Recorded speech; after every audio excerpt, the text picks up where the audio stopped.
어느 날 함께 아내와 함께 기도하기 위해 교회를 갔습니다.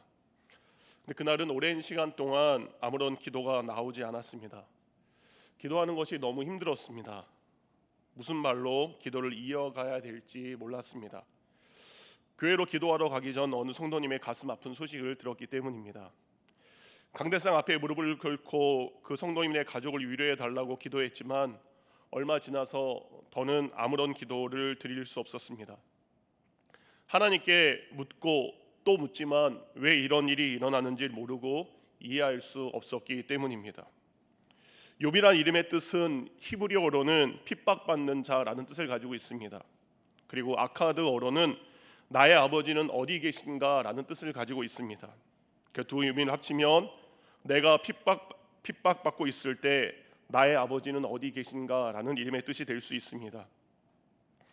오늘 욥은 자신의 이름으로 하나님께 묻습니다. 내가 고난당할 때 나의 아버지 하나님은 어디 계신가요? 욥은 계속해서 하나님께 묻습니다. 하나님, 제게 왜 이러십니까? 왜 저입니까? 욥의 이 질문은 하나님을 향하고 있습니다. 하나님을 향한 욥의 질문은 끈질깁니다. 그는 그 질문을 포기하지 않습니다. 욥의 이런 끈질긴 질문 앞에 하나님은 여전히 침묵하고 계십니다. 그럼에도 욥은 하나님의 침묵을 답으로 여기지 않고 여전히 하나님께 묻습니다. 어제 한 질문을 오늘 가지고 와서 다시 하나님께 묻습니다. 욥은 하나님을 놓아드리지 않습니다. 아이들이 자신의 필요한 것이 채워질 때까지 떼를 쓰며 우는 것처럼 하나님을 향해 욥은 여전히 질문하고 있습니다. 욥기 3장 이유를 보면 욥이 성숙하고 온전한 사람으로 자신의 고난을 묵묵히 감내하거나 경건하게 보내고 있지 않는 모습을 볼 수 있습니다. 욥기 1장에 찾아온 고난을 욥이 1장 22절에 고백한 것처럼 주신 이도 여호와시요 거두신 이도 여호와시니 여호와의 이름이 찬송을 받으실지어다. 이런 고백함으로 욥의 1장이 끝났으면 참 좋았을 것 같습니다. 아니면 온몸에 찾아온 견디기 힘든 질병 앞에 괴로워할 때 하나님을 향하여 욕하고 죽으라는 아내의 말에 2장 10절 우리가 하나님께 복을 받았은즉 화도 받지 아니하겠느냐 하고 이 모든 일에 욥이 입술로 범죄하지 아니하리라. 이 위대한 고백이 담긴 욥기 2장으로 욥기서가 끝났으면 좋았을 텐데 욥기는 2장에서 멈추지 않고 욥기는 욥이 자신에게 찾아온 고난의 이유가 무엇인지 계속해서 하나님께 묻는 장면으로 이어지고 있습니다. 욥이 1장과 2장에 하나님을 예배하고 입술로 범죄하지 않았지만 그도 우리처럼 완전한 사람은 아니었습니다. 1장과 2장의 고백은 진심이었습니다. 하지만 욥도 우리와 똑같은 모습으로 그의 아픔과 괴로움은 결국 3장을 통해 하나님께 토해내기 시작합니다. 욥기 3장 11절입니다. 새 번역은 이렇게 번역합니다. 어찌하여 내가 모태에서 죽지 않았던가? 어찌하여 어머니 뱃속에서 나오는 그 순간에 숨이 끊어지지 않았던가? 자신의 태어남을 한탄합니다. 태어나자마자 죽었어야 한다라고 그는 탄식하기 시작합니다. 7장 15절 공동 번역은 이렇게 번역하고 있습니다. 견딜 수 없는 이 고통을 당하느니 차라리 숨통이라도 막혔으면 좋겠습니다. 이 고통이 너무 견디기 힘들어 지금 숨 막혀 죽었으면 하는 욥의 절규가 그가 얼마나 괴로워하고 있는지를 알 수 있습니다. 이렇게 성경 속 위대한 인물들도 우리와 똑같이 고난 앞에 절규할 수밖에 없습니다. 하지만 욥이 우리와 다른 것이 있었습니다. 욥은 자신에게 찾아온 고난의 이유를 알기 위해 세상의 지혜자나 세상 사람들에게 찾아가지 않고 있습니다. 욥은 아직도 하나님 앞에 버티고 서서 자신의 고난을 하나님 앞에서 그 하나님께만 묻고 있습니다. 이처럼 욥은 고난이 찾아와도 끝까지 하나님을 떠나지 않습니다. 그는 고난 속에서 여전히 하나님 그분 앞에 서 있습니다. 그는 풀리지 않는 고난의 이유를 세상이 아닌 하나님께 묻고 있습니다. 우린 사람에게 상처를 받으면 나에게 상처를 준 그 사람을 떠납니다.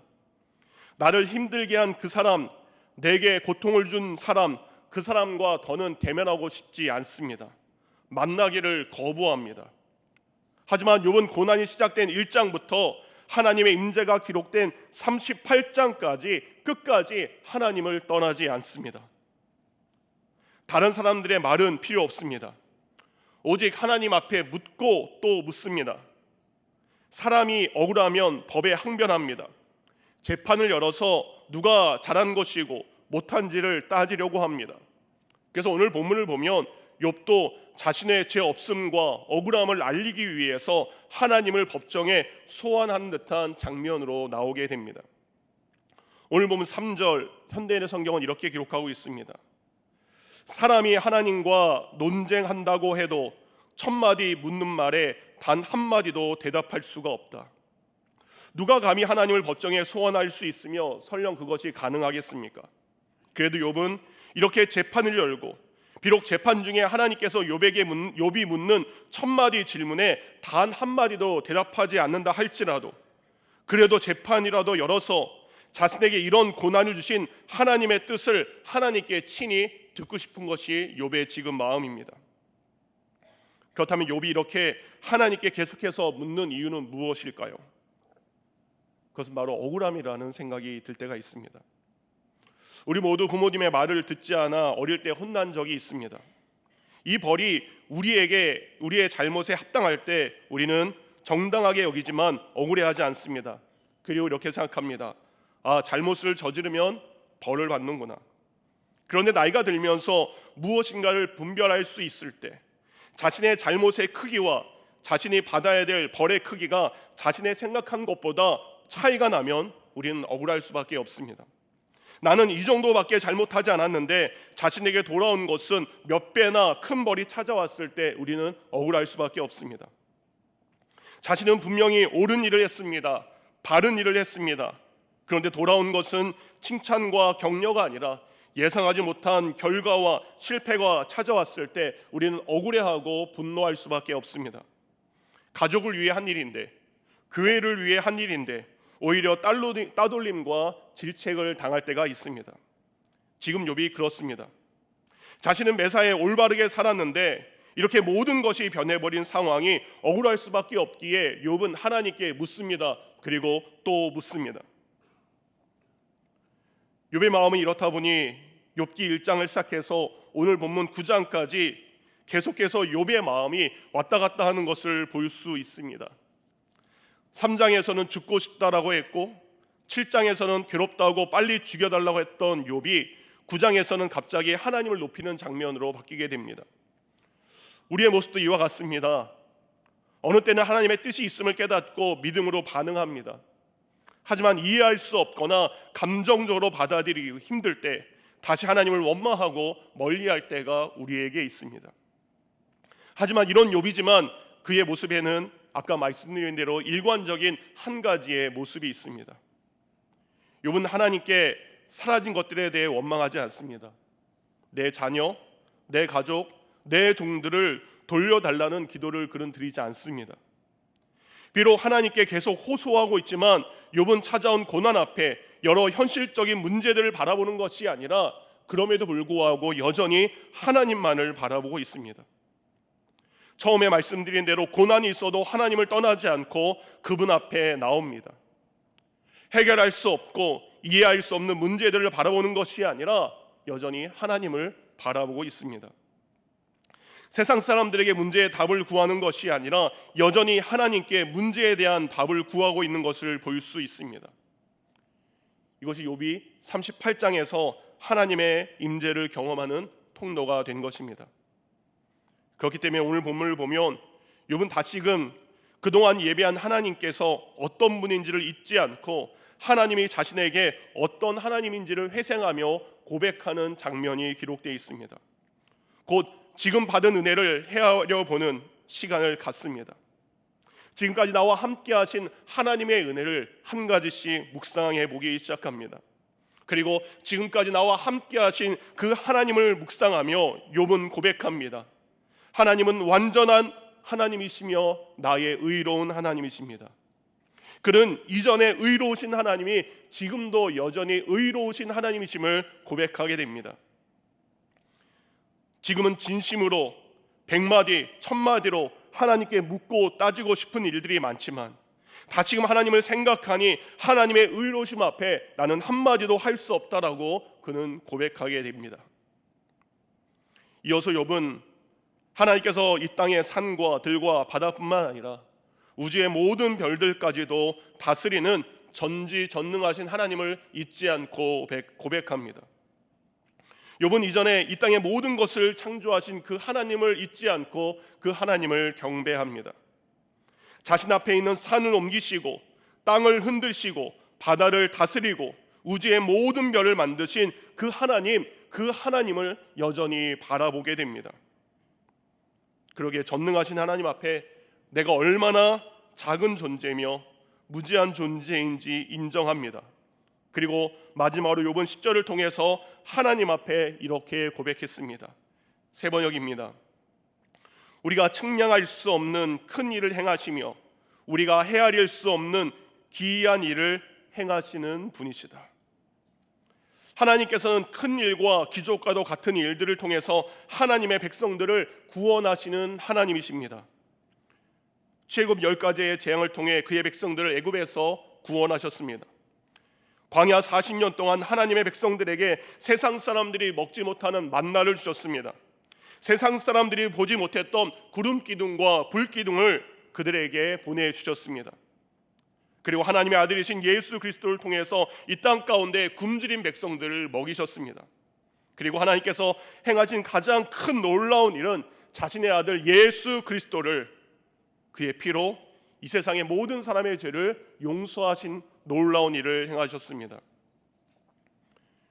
욥 또한 하나님께서 지금까지 자신이 상상할 수 없는 여러 가지 기이한 방법으로 자신을 구원하신 그 하나님을 다시 고백합니다. 하나님께서는 여전히 욥의 앞에 나타나지 않으셨습니다. 욥의 질문에 답을 주지 않으셨습니다.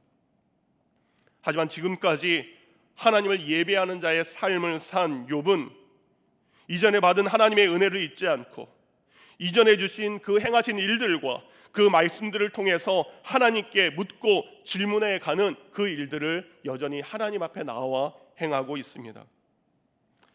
사랑하는 성도님들, 그리고 우리 느사랑의 교육자 여러분, 이 시간 우리 모두 갑자기 인생 앞에 찾아온 인생의 문제와 고난의 이유에 대해 답을 얻지 못했지만 그럼에도 불구하고 여전히 하나님 앞으로 나아가시기 바랍니다.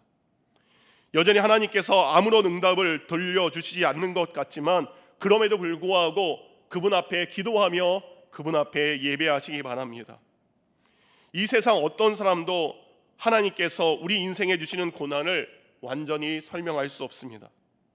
그 누구도 하나님께서 주시는 고난의 이유를 완전히 밝히야 할 수 없습니다. 그래서 우리는 그저 오늘도 하나님께 나아갈 뿐입니다. 말씀을 마칩니다. 몇몇 분이 아시는 것처럼 며칠 전 박종성 목사님께서 이상이 있어서 서울에 있는 아산병원에 가서 오늘 진료를 받고 오셨습니다. 아산병원에서 검사를 마친 후 박종성 목사님께서 교육자 카톡방에 보내신 기도의 제목들을 올려드립니다. 배려해 주셔서 진료 잘 받고 돌아갑니다. 진료 결과 악성이고 2단계라 합니다. 응급은 아니라서 다행히 생명과 연결된 부분은 아니라 합니다. 하지만 위치가 언어 중추에 있어 절제하는 수술은 어렵지만 절제 시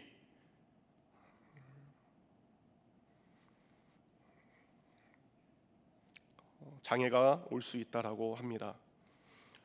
추후 기능을 관찰하는 MRI와 CT 촬영을 6월 26일 날 새롭게 하고 7월 8일에 외래 진료 후 수술 결정을 할 듯합니다. 기도해 주셔서 감사합니다. 또한 기도 부탁드립니다. 몇 년 전 코로나로 인해서 수많은 이들이 안타깝게 생명을 잃어가고 있을 때 많은 사람이 왜 이런 일이 일어나는지 분석하고 누구 때문에 이런 일이 일어나는지 관심 갖고 있을 때 타임지에 어떤 그리스도인이 이런 글을 기고했습니다. 지금 우리에게 필요한 것은 애통이라는 성경의 전통을 회복하는 일입니다. 무슨 일을 설명하는 것은 그리스도인의 소명이 아닙니다. 사람들은 벌어진 일에 대해 이유를 찾으려고 하지만 지금 우리에게 가장 중요한 것은 우리 곁에서 고난과 아픔을 겪는 이들 곁에서 함께 애통하는 것이, 함께 기도하는 것이 우리가 해야 될 사명인 줄 믿습니다. 여전히 우리는 왜 하나님께서 이 일을 행하셨고 우리 가족에게, 우리 성도들에게 이런 일이 일어나게 하셨는지 우리는 그 이유를 모릅니다.